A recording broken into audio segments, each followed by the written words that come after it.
Assalamualaikum warahmatullahi wabarakatuh. Selamat datang kembali di kelas bimbingan dan konseling. Kali ini kita akan membahas tentang lowongan pekerjaan, yaitu memahami syarat dan ketentuan yang ada di informasi lowongan pekerjaan. Silahkan diperhatikan. Banyak orang mengaku susah sekali dalam mencari pekerjaan. Akan tetapi setelah disurvei, perusahaan itu juga mengatakan susah mencari karyawan. Apa yang terjadi? Kenapa pencari kerja dan penerima kerja sama-sama mengatakan susah dalam mencari pekerjaan maupun mencari karyawan? Coba kalian searching di Google. Kalian hanya perlu menulis lowongan pekerjaan, maka akan banyak sekali lowongan pekerjaan yang muncul, brosur, entah itu leaflet, dan informasi-informasi dalam bentuk lain. Sebelum kita membahas lowongan pekerjaan, mari kita bongkar dulu syarat dan ketentuan yang biasanya ada di informasi lowongan pekerjaan.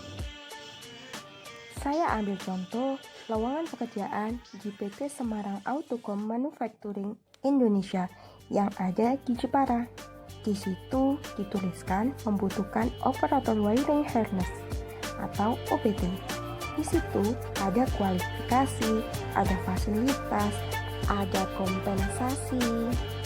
Oke, sekarang kita bahas kualifikasi. Perhatikan tanda merah yang sudah dilingkari. Sebelum mengirim lamaran pekerjaan, kalian harus memperhatikan kualifikasi yang ada pada informasi tersebut terlebih dahulu. Apakah kualifikasi tersebut sesuai dengan kalian atau tidak? Sebab jika kualifikasi itu tidak sesuai dengan kalian, maka peluang untuk diterima kerja akan sangat sedikit. Kualifikasi yang tidak bisa ditawar atau bersifat mutlak biasanya adalah 1. Usia. Usia kalian berdasarkan peraturan undang-undang pemerintah tidak boleh di bawah 18 tahun. Meskipun kalian sudah punya KTP, tapi kalau usia masih 17 tahun, kalian belum diperbolehkan untuk bekerja karena masih dianggap anak di bawah umur. Yang kedua, pendidikan terakhir atau jurusan harus sesuai dengan kualifikasi. Biasanya ada minimal pendidikan terakhir atau jurusan.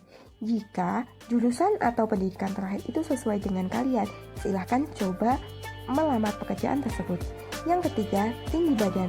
Biasanya perusahaan atau pabrik akan membuat kualifikasi tinggi badan tertentu sebab memang dibutuhkan tinggi badan yang sesuai dengan kualifikasi. Yang keempat adalah jenis kelamin. Jangan sampai sekali-kali ketika di situ dituliskan untuk perempuan, kalian yang berjenis kelamin laki-laki mencoba untuk melamar pekerjaan tersebut karena sudah pasti akan ditolak.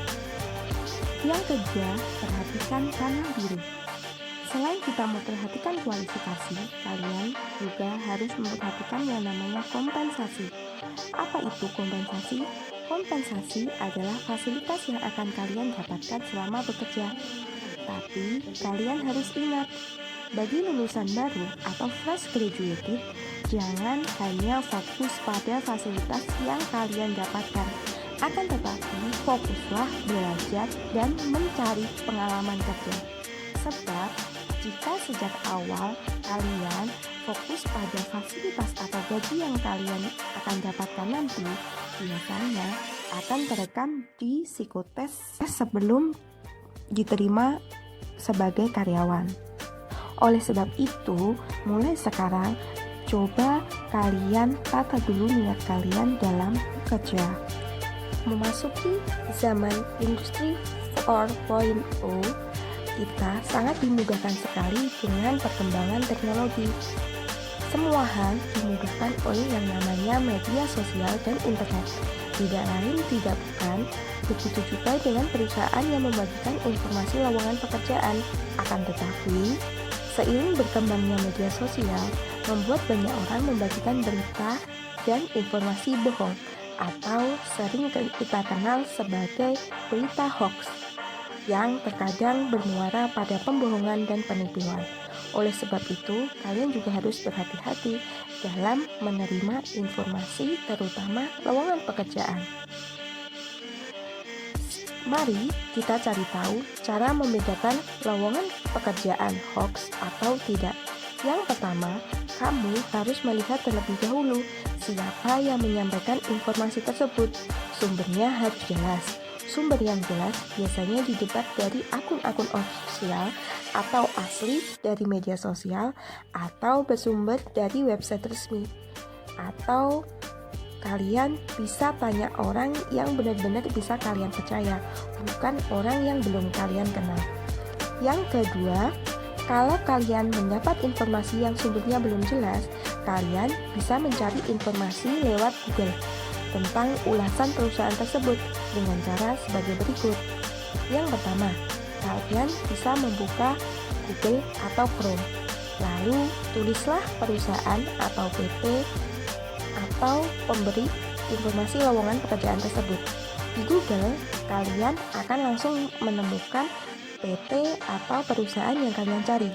Di situ, coba kalian klik perusahaan itu dan carilah ulasan. Dari ulasan tersebut, kalian akan mendapatkan tanggapan dari berbagai macam orang yang tahu tentang perusahaan itu. Jika ulasan dari orang-orang di luar sana bagus, silahkan kalian melamar pekerjaan. Tetapi, jika ulasan dari orang-orang itu sudah tidak menunjukkan ulasan yang baik, maka saya sarankan kalian tidak usah melanjutkan untuk melamar pekerjaan tersebut. Ingat ya, lowongan kerja itu banyak sekali. Yang susah itu bukan cari lowongan kerjanya, tetapi diri kalian sendiri. Kemauan kalian untuk bekerja dan tidak memilih-milih pekerjaan. Tanyakan dulu pada diri kalian, apakah kalian sudah siap bekerja? Apakah kalian sudah siap untuk menghadapi masa perjuangan ini? Sebab kalian bekerja itu tidak mudah dan sangat susah. Kalian butuh sekali perjuangan yang gigih. Jawab dulu pertanyaan tadi. Terima kasih. Wassalamualaikum warahmatullahi wabarakatuh.